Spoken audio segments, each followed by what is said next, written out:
China's top disease control official, in a rare acknowledgement, said current vaccine offer low protection against the coronavirus and mixing them is among strategies being considered to boost their effectiveness.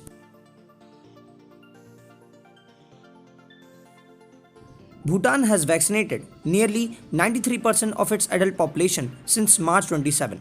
Overall, the country has vaccinated 62% of its 8 lakh people. In Japan, plans have been made to release into the sea more than 1 million tons of contaminated water from the destroyed Fukushima nuclear station, a decision that is likely to anger neighbors such as South Korea.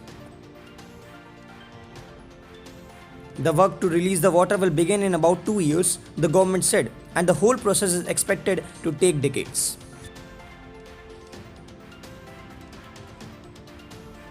25 Chinese Air Force aircraft, including fighters and nuclear-capable bombers, entered Taiwan's Air Defense Identification Zone, the largest reported incursion to date.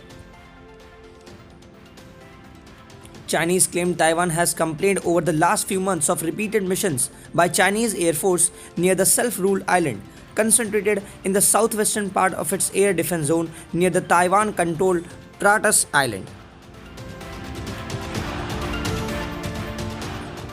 New Zealand has become the first country to introduce a law that will require banks, insurers, and investment managers to report the impact of climate change on their business.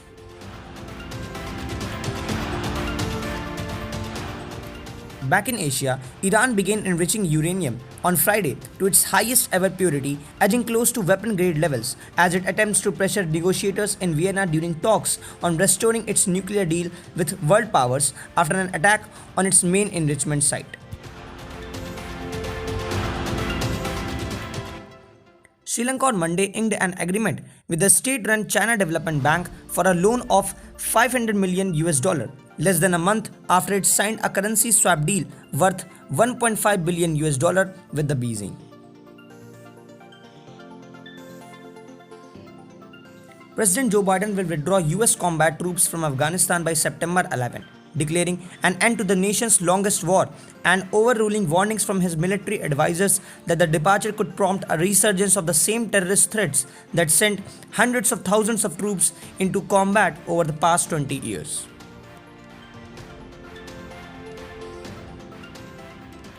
Tensions between Russia and Ukraine remain at all-time high, with military buildup reported across the border. In the recent weeks, fighting has intensified in Ukraine's Donetsk and Luhansk region.